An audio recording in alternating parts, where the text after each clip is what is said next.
Hello guys, welcome. Collective reading tayo ngayon. Tingnan natin kung kaninong energy yung lalabas ngayon. Be open-minded, hindi halos lahat makaka-resonate. Piliin nyo na lamang. And thank you nga po pala sa mga nag-subscribe at sa mga bumabalik. Welcome po tayo. Start na ako. Give me the message for collective peace.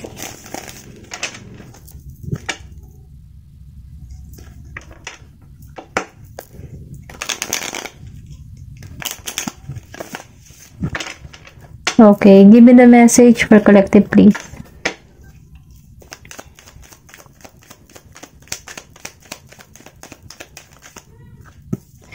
Meron ka ditong 7 of Pentacles. Give me the message for collective please. Meron ka ditong 10 of Pentacles, 8 of Cups, Upright. Give me the message for collective please. The Fool, Upright. Then the Wheel of Fortune. Give me the message. Ayan. Meron ditong 7 of Cups. Give me the message for collective. Meron ditong the Hierophant, Upright. Give me the message for collective please. Meron ditong Page of Sword. Okay. Nakikita ko dito, marami sa inyo ngayon na positibo, okay? Andun siya sa moment na nakatuon siya sa kanyang paglago, nakatuon siya sa kanyang pag-asenso, nakatuon siya sa direksyon na kung saan makakita siya ng kaliwanagan, okay? Ito lang yung nafe-feel ko. Kasi kung makikita mo dito, positibo yung iyong card. Halos lahat positibo at ang ganda ng card mo, nafe-feel ko dito, na inalisan mo yung mabibigat na pasanin, mabigat na problema na kinaharap mo, Ito lang yung nakikita ko. Pinalalaya mo yung sarili mo sa mga ganong pakiramdam, Nakikitaan ko rin dito na handa ka na ulit sumuong sa panibagong yugto ng buhay mo. Handa ka na ulit na maglakbay. Nakikitaan ko rin dito kasi na hindi ka takot na sumubok ng panibagong direction, or sabihin natin na panibagong pakikibaka, okay? Nafe-feel ko dito na maraming oportunidad na dumarating sa'yo. Kung hindi mo pa ito nararamdaman, ito yung parating sa'yo, Nakikitaan ko dito na sabay-sabay, yung tipo ba na mamimili ka na lamang sa bawat oportunidad na sabay-sabay na dumating sa iyong buhay, o kaya naman ay sabay-sabay na pag-ibig yung parating sa'yo, okay? Then, nakikita ko dito, na meron ka ditong inalisan, kahit mabibigat yung nararamdaman mo in the past, or sabihin natin ito yung nararamdaman mo ngayon, handa ka ng alisan or mag-moving on. Handa ka ng talikuran yung mga mapapait na kahapon, Kasi nakikitaan ko rin dito kasi na masakit mo tong aalisan kasi meron ka pa rin ditong nararamdaman. Bagamat kahit meron kang nararamdaman, nakatuon ka na sa positibo, sa panibagong direction. Ito lang yung nafe-feel ko. Kasi nakikitaan ko rin dito, na meron ka na ditong lakas at tapang na loob na tanggalin yung mga hadlang, or sabihin natin na gumugulo sa iyong kaisipan. Kasi nakikitaan ko rin dito na nakatuon ka na sa iyong karera, sa iyong mga pangarap, sa iyong paglago, bilang isang individual. Nakikitaan ko rin dito marami kang problema na kinaharap or tinahak. Then nakikitaan ko rin dito na nalampasan mo yung mga problema kahit may mga malalabo, kumbaga mauulap na iyong naharap, kumbaga sa ulap kasi ito yung sinasabi na problema, mga hadlang, or sabihin natin na gumugulo sa'yo para hindi mo makamtan yung mga pangarap mo, Ganun pa man, handa ka nang tanggalin ito, handa ka nang alisan yung mga problema na pilit na humahatak sa'yo, okay? Then, nafe-feel ko din dito na hindi ka na-stuck sa sitwasyon, or sabihin natin sa sitwasyon na nagpapaano sa'yo, nagpapatiim para hindi ka umusad, okay?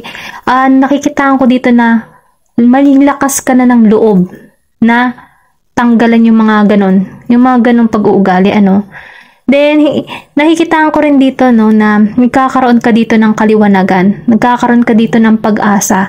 Dahil naniniwala ka na may darating or may naghihintay sa'yo na magandang kapalaran. Okay? Kahit bagamat na marami kang inalisan dito na mabibigat na sabihin natin na mabibigat na naranasan, ano, inalisan mo to at nagtungo ka sa ibang direction. Okay? Ito lang yung nakikita ko dito. Then, sinasabi dito, no, na meron ditong magandang kapalaran na naghihintay sa'yo, na kung saan papabor sa'yo ang tadhana. Nakikitaan ko rin dito na ang asenso ay parating sa'yo, okay? Then, nakikitaan ko dito, yung iba sa inyo, lalawak yung spiritual journey, nagkakaroon dito ng kaliwanagan. Then, nakikitaan ko rin dito na yung iba, malakas yung intuition, kutob. Then, yung iba sa inyo, no, konserbatibo, relihiyoso. Then, nafe-feel ko din dito na ano, meron kang pinaniniwalaan or sabihin natin na meron kang pinaninindigan na gusto mong mangyari sa iyong buhay, okay? Pero ganun pa man, ano, meron ditong susi. Kumbaga, kung hindi mo aalisan yung mga mabibigat na problema, ma-stuck ka sa sitwasyon. Kaya, nagkakaroon ka dito ng idea na ikaw din yung susi para alisan yung mga mabibigat na nararanasan mo, okay? Pasensya na sa ingay, ha, kung narinig niyo yun. Ayan, ito lang yung nakikita ko. Meron dito energy ng Taurus, Virgo, Capricorn. Then, meron din ditong Gemini, Aquarius, Libra, Scorpio, Cancer, and Pisces. Okay? Ito lang yung nakikita ko. Then, kung ano man yung inuumpisahan mo or kung ano man yung proyekto na ginagalawan mo or sabihin natin na meron kang mga plano na gustong gawin, ano, bagamat hindi mo pa nakikita yung improvement, ano, dito ka papunta sa paglago, okay? Na sinasabi lang dito na bigyan mo ng mahabang pasensya, tiyaga, kung ano man yung mga proyekto or mga business or sabihin natin na trabaho na iyong ginagampanan, kailangan mo lang dito ng mahabang pasensya upang ito ay lumago, okay? Then, nakikita ko rin dito na merong partnership na naghihintay sa'yo, may masaganang buhay. Then, nafe-feel ko din dito, no, na may pagkakasundo-sundo. Then, nakikita ko rin dito na magkakaroon ka dito ng financial stable. Kung ano man yung mga hinihiling mo, matutupad mo ito kasi narito yung magandang kapalaran, the Wheel of Fortune. Nakikita ko dito na natapos mo na yung mga suliranin or mabibigat na karanasan mo, no, na naranasan, ay inaalisan mo na to ng paunti-unti at nakatuon ka na sa iyong sa iyong mga plano or bagong plano na tatahakin ng iyong buhay. Ano, ito lang yung nafe-feel ko, no, na nakatuon ka sa iyong kaperahan, sa iyong financial, sa iyong paglago, sa iyong future. Ito. Then, nafe-feel ko din dito na meron ditong pagkakasundo-sundo. Okay? Ito lang yung nakikita ko dito. Maganda kasi halos lahat tagumpay, binibigyan mo ng lakas ng loob yung sarili mo na alisan yung mga problema. Kumbaga nagkaroon ka dito ng ginising ka dito or sabihin natin nagkaroon ka na ng kaliwanagan para sa iyong sarili kasi nakikita mo dito na walang nangyayari dun sa tao or sa sitwasyon na naka-stuck ka. Kumbaga nagkakaroon ka dito ng panibagong idea para sa iyong sarili, panibagong plano para sa iyong sarili upang ikaw ay lumago. Okay, ito lang yung nakikita ko, nakatuon ka dito sa iyong paglago at nakatuon ka dito sa panibagong journey na kung saan meron kang lakas ng loob, tapang, at free spirit ka, wala ka ng takot, okay? Na sumugal kasi naniniwala ka na hanggat meron kang nakikita, merong pag-asa, okay? Naniniwala ka sa pangarap mo na makakamit mo ito, okay? Ito lang yung nafe-feel ko. Meron kang tapang at lakas ng loob. Then, nakikitaan ko rin dito, no? Isa kang tao na loyal, tapat ka. Kung ikaw man ay nasaktan before dahil nakatagpo ka ng hindi karapat dapat sa'yo, no? Inalisan mo to. Feeling ko dito, mas sinisecure mo na yung sarili mo para sa panibagong direction or pwede rin sabihin nagsi-self-care ka, nagsi-self-love ka, then pinapahalagahan mo na yung sarili mo. ito yun lang nakikita ko. Mas more on ano ka, sa iyong sarili, sa iyong paglago bilang isang individual. Dahil doon, meron ditong biyayang naghihintay sa'yo. Kasi naniniwala ka dito kay God. Naniniwala ka na merong malaking parating sa'yo. Okay? Ito lang yung nafe-feel ko. Or pwede rin sabihin, nafe-feel mo yung ganong energy na merong malaking pagbabago na mangyayari sa buhay mo. Okay?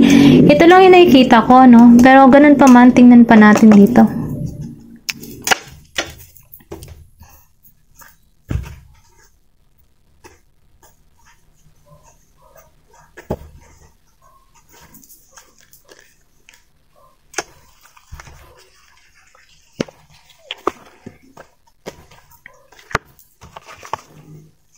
Okay. Tingnan lang natin kung ano pa yung mensahe, karagdagang mensahe para sa'yo.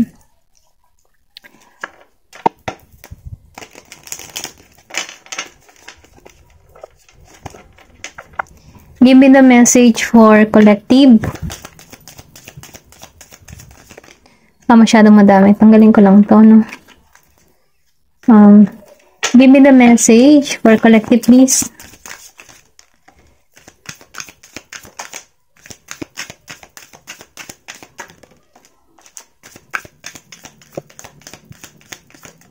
Okay. Meron ka ditong the second bloom. A second chance is never too late. New possibilities. Parang ganito lang din to sa the Fool, no? Nafe-feel ko dito na mas pina-priority mo yung sarili mo, na meron ka ditong panibago. Hindi ka nawawalan ng pag-asa dito eh. Mas naniniwala ka na nabigo ka man sa unang pagkakataon, pero sa pangalawang pagkakataon, hindi ka na mabibigo, okay? Ito lang yung nafe-feel ko.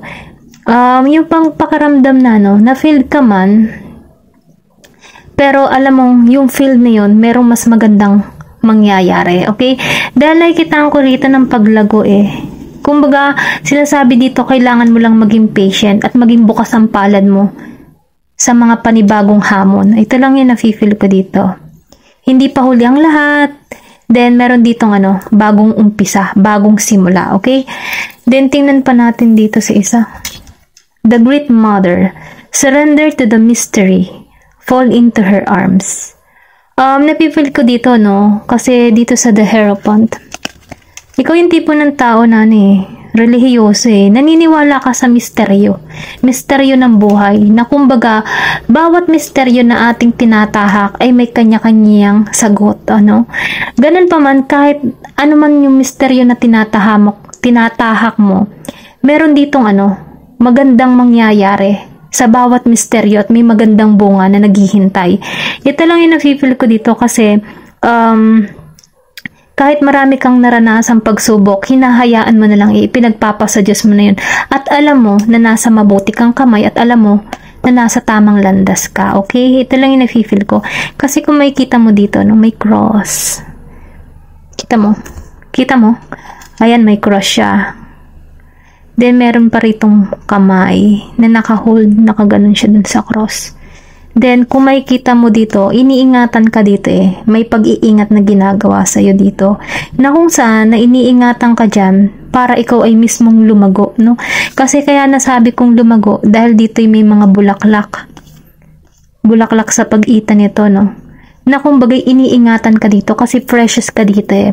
Bagamat kahit ikaw ay nasasaktan before iniingatan ka dito. Dahil yung mga sakit na naranasan mo, yun yung paraan para matuto ka. Okay? Para mas lumago ka. Para mas maunawaan mo yung sitwasyon na meron ka. Okay? Ito lang yung nafe-feel ko dito. Dahil kung makikita mo dito, may mukha din dito. May matanda.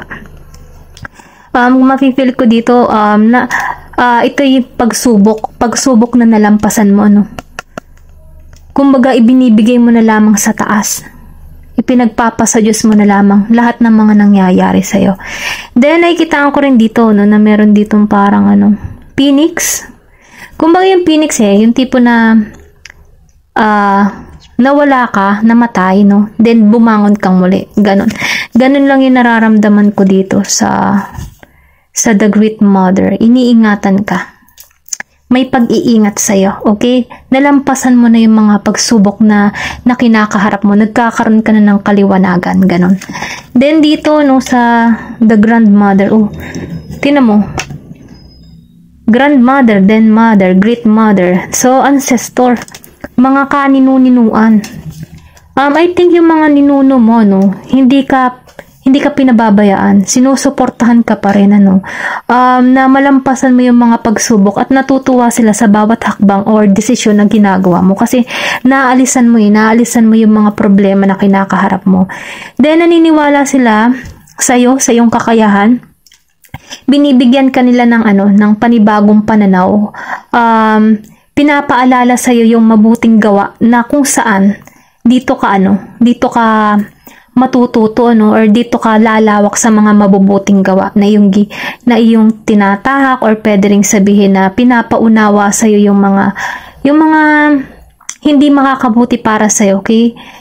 Ito lang yung nafe-feel ko dito kasi meron ditong nagdadasal.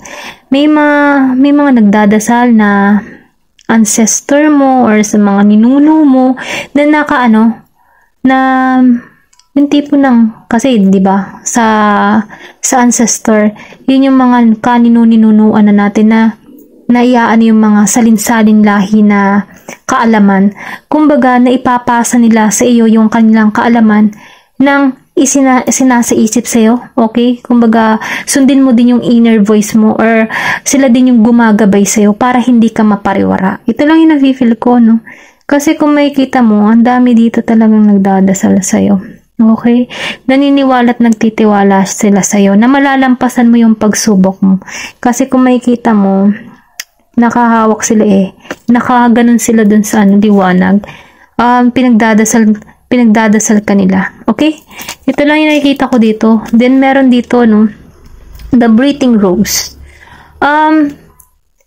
Sinasabi dito, no, na yung tipo ba, no, kung ikaw man ay may karanasan ng iyong kabataan or childhood na hindi mo maintindihan kung bakit nangyayari sa iyo yung mga ganitong pighatian, or sabihin natin na marami kang kailangan hilumin sa puso mo nung ikaw ay kabataan mo, or sabihin natin na hindi naging maganda at maayos yung kabataan mo. Hindi halos lahat, ito lang yung nakikitaan ko kasi meron ditong paglago na mangyayari sa'yo.